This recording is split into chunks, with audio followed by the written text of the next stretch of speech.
God, this is God's church. God's building it. He's at work in our lives and rejoicing in God's hand. It is God. Verse 32 is one of my favorite Bible verses now. It is God who arms me with strength and makes my way perfect. I don't know about you, but my life is perfect. How about you? You're like, I don't know. My life is anything but perfect. Pastor Brian, you don't know my husband. Pastor Brian, you don't know my boss. Pastor Brian, you don't know. How could life be perfect, Pastor Brian? Do you know who our president is? Oh my gosh. I know people, bless their darling hearts, have such a small picture of God that in their mind, God lost the election. In their mind, oh, the devil now is in charge of America. And in their mind, they're just whipped. I've talked to these people, Christian people. And yeah, you could get them and, they'll come around and say, yeah, God is, God's a sovereign God. But yet they're depressed and discouraged about what's happening in our nation. And, the devil is running everything and ruling everything. And we just can't do anything now because the devil won the election. Oh, boy. And I do every time I walk away from one. And I've had that conversation many times with many Christian people. I don't laugh in their face, but I walk away and I laugh. I do. I just laugh. Do we really serve a God that's that small and he's that inept? He really is. Poor guy. He'd like to change things. He just can't. What did Jesus say? Jesus is standing before Pilate. Pilate is the chief official there from Rome in Jerusalem. Pilate's in charge. Pilate looks at Jesus and says, don't you know who I am? Don't you know that I have the power to crucify you or release you? Now, we know from history that Pilate was a wicked man. Pilate had thousands of Jews crucified and killed needlessly. He was a wicked man. I mean, anytime you're tempted to think anybody in your government is not perfect, you need to look at history. Pilate was a wicked man. What did Jesus do? Did Jesus get depressed? Oh my gosh. God could have worked here, but we lost this election. Pilate's in charge. Shoot! Rats! Now the devil won the election and Pilate's in charge. I guess we lose this one. What did Jesus say? Say, Pilate, hang on, time out. Before you get a little big for your britches here, Pilate, hang on. Pilate, you would have no power over me if it were not given to you from above. Pilate, you're here by the hand of God. And Jesus knew, if you got through to me, if you're here and you have this kind of power in my life, God let you here. That's a fact. And you walk in God's covenant, and you can say that same thing. If you'll walk with him. Here's a verse that I hope, if it isn't one of your favorites, I hope by the end of the day it is. Romans 8:28. We know that God causes all, everybody say all things. All things. How many things? All things. How about even things that you're tempted to be discouraged about? Those things too? All things. Does that fit into the category of all things? Yeah, I think so. We know that God causes all things to work together for good to every human being that ever lives, right? No. There's a couple of prerequisites for God causing all things to work together for your good. Two prerequisites. Number one, we know that God causes all things to work together for good to those who, number one, love God. Anybody in here love God? Anybody love God? All right, check. We got that one. Okay, good. Number two, it's not quite as easy to check off box number two. To those who love God and to those who are what? Called according to his purpose.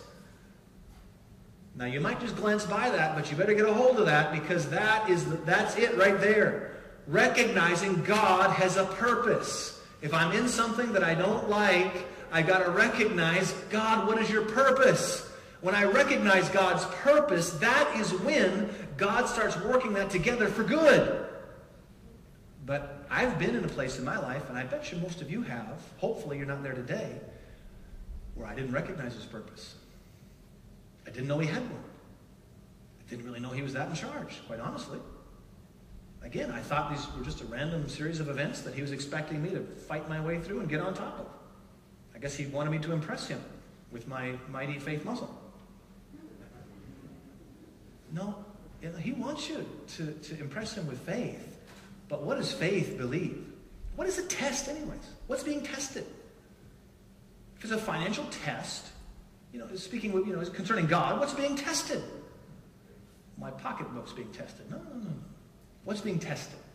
Your faith. Okay, but let's be more specific than that. What is being tested? What's being tested, if I'm going through a financial trial, there's 1,000 different trials. Let's pick financial one.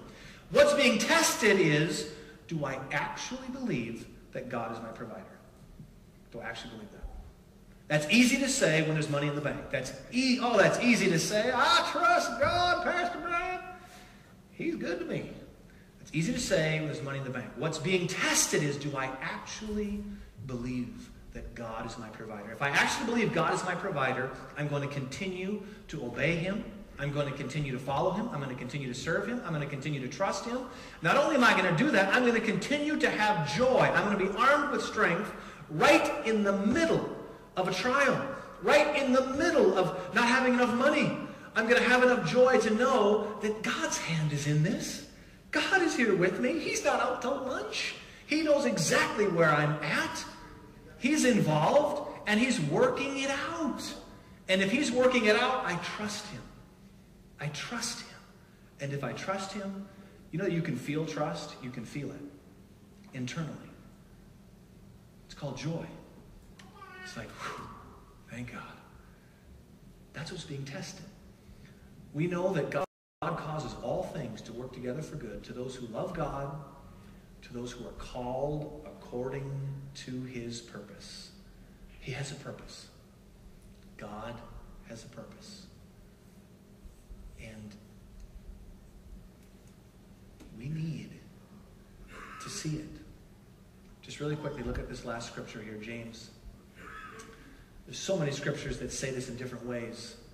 Consider it pure joy, my brothers, whenever you face trials of many kinds.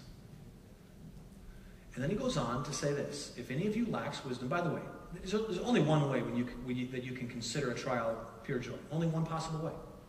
It is impossible to consider pure joy until you see God's purpose. When you see God's in this, then, if God's in it, then I can have joy in it. If it's a random series of meaningless events, I can't have joy in that. Consider it pure joy, my brothers, whenever you face trials of many kinds. But then he goes on. You look at it. It's all in context here. He's still talking about these trials that we face. And he says this, if any of you lacks wisdom, let him ask of God, who gives liberally. What wisdom are we lacking? When you face a trial, generally what we're lacking, the wisdom we're lacking is, what's the purpose? What's happening? What are you doing, God? What's happening? When you don't know the purpose, it's very hard. It's challenging within you. And you'll struggle and you'll get depressed and get discouraged and you'll fight and you'll kick. So the wisdom you're to be asking for is, God, open my eyes. I know you have a redemptive purpose. You're a redeemer. Let me just take a little bit of a side journey, but it's not. Here's a mistake that many of us make. We let ourselves off of this. We think that, okay, well, God has a redemptive purpose, but Pastor Brian, my trouble is the result of my own sin. Oh, okay. Well, I'm sorry, but then God can't redeem you then. You're out. You're now beyond the hand of God because you've sinned. And God's never had to deal with that in his equations before. So that doesn't fit. And God can't now, he now cannot cause you to triumph because you've sinned.